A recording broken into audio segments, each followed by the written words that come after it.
It's your boy, Mr. Locario, the bad boy of the dating game, and you have tuned into another exciting episode of the Coach Corner. I'm here with my favorite person in the world, Rachel Russo. How are you? Hi. How are you? I'm good. How's everything? Everything is going really well. So, guys, Rachel Russo is a matchmaker, and she's beautiful. She's awesome. I'm like, wow, exactly.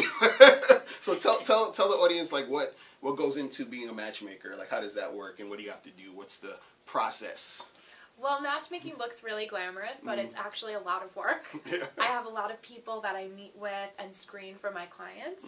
So I sit down, I do an interview, I find out like what they like, what they're looking for in a match, what they do for work, what they do for fun, all that kind of stuff. And then I think about, who do I have? Right. And maybe it's someone I already met in my database. Maybe I have to go out into the world and screen and recruit and see who's best for them. And then I sort of do a little profile exchange, but I leave out all the details. Okay. All like the details that would identify them. So I might say this is what the guy does for work or for fun, but they don't know his last name, so they can't be Googling. They can't like check him out and try to spy on them. Or no, anything. Then people don't go on dates. It has to be a little blind. They have to trust the matchmaker. Okay. So they trust me to set them up. I make it very traditional. I give the guy the girl's phone number, and then he calls her, usually go on a dinner date, and then afterward is the fun part. I get their feedback. Okay, so do you ever get situations where they come back and you're like, hey, this person sucks, and you know, are they like upset at you for matching them up, or how does that work if they're... Well, yeah, I mean, everyone doesn't have the most amazing first date, but usually what happens is they'll say, oh, there was no chemistry. Right. Like, this was a great girl, but I wasn't attracted to her, something like that. Sometimes there's a few horror stories, but they're far and few between because I really screen the people, and I also do dating coaching, so I'm coaching them too to be a good date. So it's not going to be like, oh, he was the worst date of my life. Nice. So what are like some success stories that you can say? Like, what do people come to you and say, like, hey, I found this guy was great, and you know, I want to keep seeing him again. Like, what do they tell you, and how do they react to you helping them out like that? Some people send me thank you notes, they send me flowers and gifts and pictures, and I have gotten a couple married. I went to weddings, so that's like the ultimate reward. Just hearing people are in relationships. Sometimes I get a little jealous. They're going on vacations after like a month of dating, and oh, he bought me this. And one girl had a guy introduce him to. The relationship didn't work out, but he invested in her business. Right. So I'm like, wow, you know, they wouldn't even know each other if it wasn't for me. So good things come of it. That's the reward. Nice. And weren't you like one of the top matchmakers? I was. At one point. How did that, like, explain how that happened? So there's a website called datingadvice.com, and they picked the 12 best New York City matchmakers of 2014, and I was one of them. So this has been my year. Nice. Shout out to datingadvice.com. I actually wrote some stuff for them. They're pretty good too. And you have a book that you wrote. Is it How to Get Back with Your Ex, or How to Get Over Your Ex? No, not getting back with an ex. I'm not advising people that.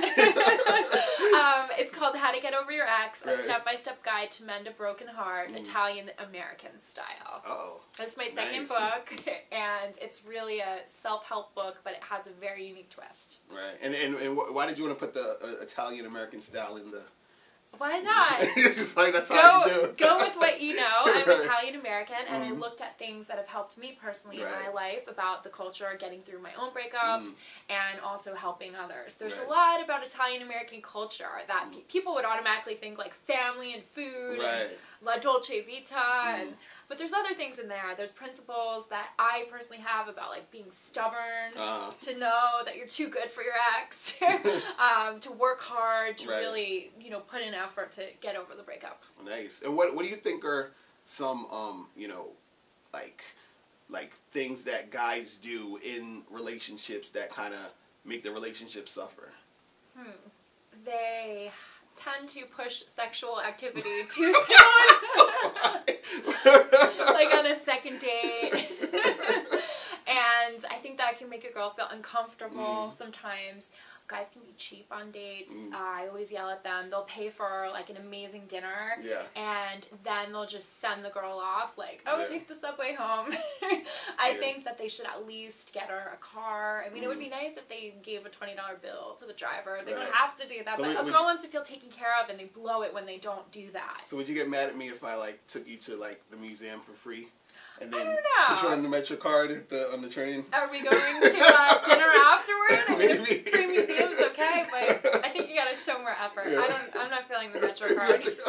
So what are some of the mistakes you think that women make as far as dating and relationships go? Women analyze everything way too much. So it's funny, actually, right now, the holidays is a time where women are analyzing. Yeah. So a girl will tell her friends, I've been on 1 or 2 or 3 dates. Oh, well, New Year's Eve is in 10 days. And are you going out with him on New Year's Eve? And it's like, calm down a minute, because you just started dating. So just because the calendar says that it's a holiday, doesn't necessarily mean that you have to be together. Maybe he's with his family. Maybe he's not ready to introduce you to his parents on a holiday. So then they're like, oh, well, that means he's not serious. And, if he doesn't get me a gift, or should I get him a gift? And they just, they get bad advice sometimes from their girlfriends, because they're just like analyzing. Yeah, that is true. I always see that happening. Yeah, they have to live in the moment, and they have to kind of take each guy case by case and not assume that all guys are the same. Right. So where can people find you to get, to get some of your matchmaking services, to get your book? Like, do you have a website that people can get to you at? Yes, so everything is on my website. It's rachelrusso.com.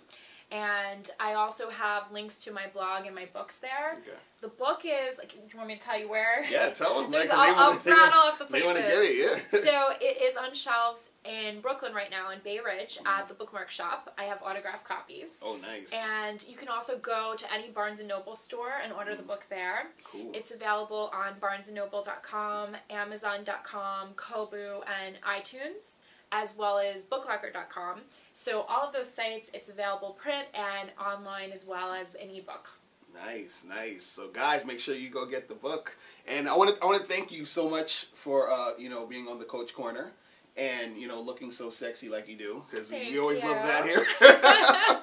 So guys, I want to thank you guys for checking us out. Make sure you tune in next time at the Coach Corner. We're out of here. Remember, the truth is inside you. Peace. We're gone. Later. Yeah.